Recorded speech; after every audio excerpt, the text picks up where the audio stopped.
صاحب نے جس ریاست کی بنیاد رکھی ہے وہ سب کی سانجی ہے۔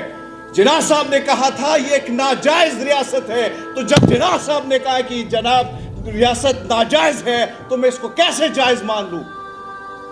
وقت مختصر ہے مسلمانوں، ایک چیز یاد رکھنا، یہ آگ، یہ شعلے وہاں پہ بھڑک اٹھے ہیں، 76 سال سے وہ لاشیں اٹھا رہے ہیں وہ فلسطینی بھائی، وہ عادی ہو چکے ہیں، لیکن جب چنگاری اس دہلیز پر پہنچے گی اور پھر آپ لوگوں کا بھی تماشا اسی طرح دیکھا جائے گا جس طریقے سے 57 مسلم ممالک نے گھنگرو باندھ کر یہ تماشا دیکھ رہے ہیں۔ اس بزرگ کی ویڈیو میرے سامنے آتی ہے جو اپنے پوتوں کو لاد میں اتارتے ہوئے کہہ رہا ہے کہ حضرت محمد صاحب سے گلہ کرنا، کہنا کہ آپ کی امت بڑی بے حس ہو چکی ہے، ڈرپوک ہو چکی ہے، اس سے کہنا کہ لوگ تماشا دیکھ رہے تھے اور اسرائیل ہم پر بارود پھینک رہا تھا۔ یہ حالات آپ کے ہو گئے ہیں۔ مقدمے کرتے ہیں ہم پہ، کہتے ہیں آپ پر مقدمہ کریں گے، کرو مقدمہ۔ میں تو نہیں ڈرتا، آپ لوگ ڈریں گے، میں تو نہیں ڈرتا، میں تو بولتا رہا ہوں۔ میں تو یہ کل بھی میں نے کہا ہے کہ جب سے یہ لڑائی شروع ہوئی ہے میں اپنے گرو گوبند سنگھ جی کے سامنے جانے کو تیار ہوں۔ میں کہوں گا کہ میں ظالم کے خلاف کھڑا تھا، مظلوم کے ساتھ کھڑا تھا۔ مسلمانوں آپ لوگوں نے بھی کھڑا ہونا ہے۔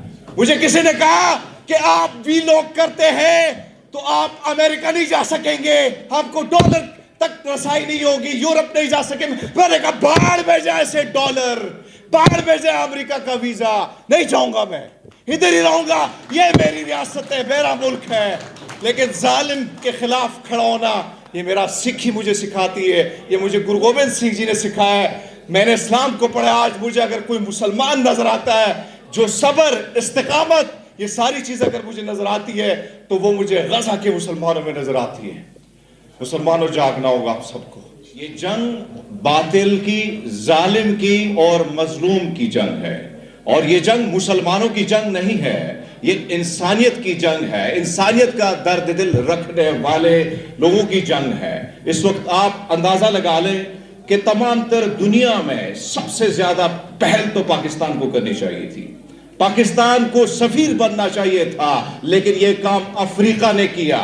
پاکستان میں سب سے زیادہ احتجاج ہونے چاہیے تھے پر انفارچونیٹلی نہیں ہوا۔ سب سے زیادہ احتجاج اس امریکہ میں ہوا جو اس وقت اتحادی ہے، جو اس ناجائز ریاست کا باپ ہے، وہاں پہ سب سے زیادہ احتجاج ہوئے۔ سب سے زیادہ احتجاج ہوئے تو برطانیہ میں ہوئے، نہیں ہوئے تو مسلمان ممالک میں نہیں ہوئے۔ انفارچونیٹلی میں نے یہاں پہ دیکھا، پرسوں ڈی چوک میں پہنچا، وہاں پہ یہاں کی حکومت نے جس طریقے سے ڈنڈے برسائے میری بہنوں پر، ان ماؤں پر، سینیٹر مشتاق پر مقدمات درج کر لیے گئے کہ انہوں نے ریاست کو دھمکی دی ہے۔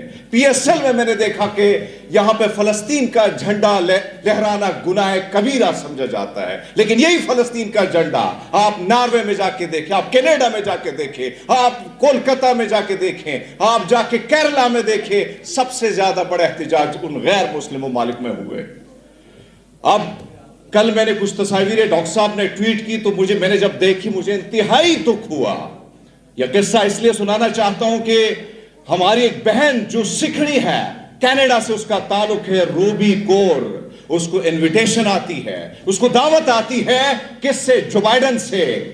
اگر یہ کسی پاکستانی کو آتی ہے دعوت تو رال ٹپکتی، ادھر سے بھاگ جاتا وہاں پہ ماتھا ٹیکنے کے لیے، لیکن اس شیرنی نے کیا کیا؟ اس نے کہا بھاڑ میں جائے تمہاری یہ دعوت، نہیں آؤں گی میں۔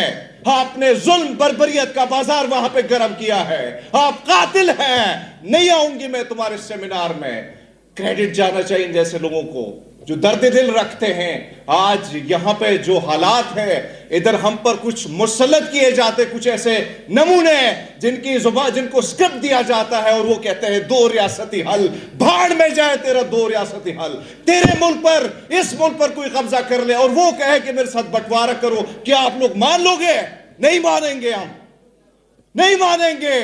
میں تو اس شخص کو مانتا ہوں، اس کے نظریات پر کاربند ہوں جس کے قول فعل پر میرے پردادوں نے، میرے ابا و اجداد نے یقین کیا۔ میرے پاس آپشن تھا ہندوستان جانے کا پر نہیں گئے کیونکہ ہمیں یقین تھا جناب